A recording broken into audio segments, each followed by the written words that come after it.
So what a deep story is a story that evokes the feelings you feel. You take moral precepts out of the deep story. You take rhetoric out of the deep story. It's just your gut feeling. Stereotyping is both cognitively normal and problematic. Early in human evolution, it was highly adaptive. And now in our much more complex environment, with our much more complex social categories, it's much less adaptive and it can have very harmful effects. As Bertrand Russell, the great philosopher and mathematician, said, every social relationship at every moment in time is defined by power. It is defined by power dynamics from, the developing fetus in the womb is struggling over resources with the mom, all the way to the last moment of life. A lot of our value in our society isn't built on a form of collectivism, but it's built and rooted in a form of us versus them. And those thems aren't outside of America, they're actually very much within the confines of its borders. The American dream is that people can advance in this country. The problem is that studies show there's not the economic and class mobility in the United States that there needs to be. I went onto YouTube and I watched every James Baldwin interview, documentary, and I came across the debate, which I didn't know beforehand. And when I watched the debate, I was shocked by how many things from 1965, how many issues that were discussed were relevant today. The good news is even if you hate people and they threaten you enormously, if you have a shared task, you can develop empathic curiosity about each other. And when that happens, the walls that polarize people come down and tremendous progress can be made.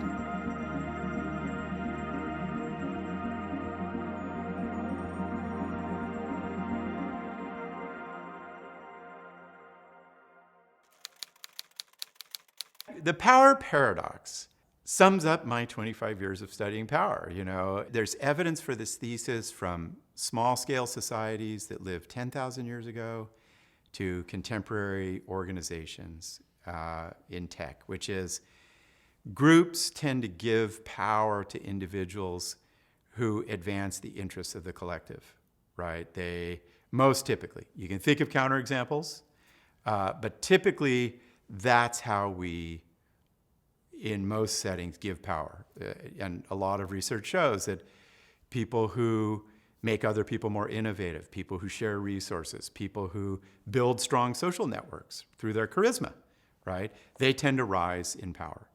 And so that's the first part of power, is like, I advance the greater good, I make us strong, I'm a great teammate, I have special skills and intuitions and ways of inspiring people that lead me to prominence. That's how we get power. And then, our research has shown in every imaginable way that power corrupts those very skills, right? So, it's almost embarrassing to list all these findings, but if you give people a little bit of power, they are more likely to swear at other people. They're more likely to stereotype them and treat them in a racially prejudiced way. They're more likely to take candy from children. They're more likely to cheat. They're more likely to violate rules of workplaces.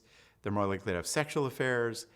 What power does to us is it kind of makes us very animated to gratify our own desires, and we stop doing things that are good for the group. I don't think that we can even think of humans as we understand them as non-stereotyping. I think it's something that is so fundamental to how we process information that it wouldn't be realistic. And that's really important, actually. It sounds demoralizing, but it's very important to recognize our limits and to recognize that there are some ways that we think about other people that we can't help.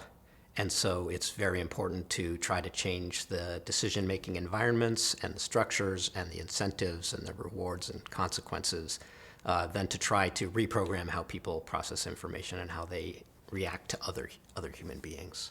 Implicit bias is a really important aspect of this. And implicit biases include stereotypes, implicit stereotypes, but also implicit attitudes, just positive and negative and emotional feelings toward people as a function of the groups that they belong to. Implicit processes operate outside of conscious awareness and control. And that is also highly adaptive. We have to be able to perceive things, to encode them in our memories, and to retrieve them from our memories without having to exert conscious effort.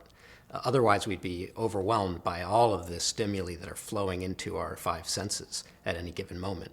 And so we've, again, evolved, as have other organisms, to process information unconsciously.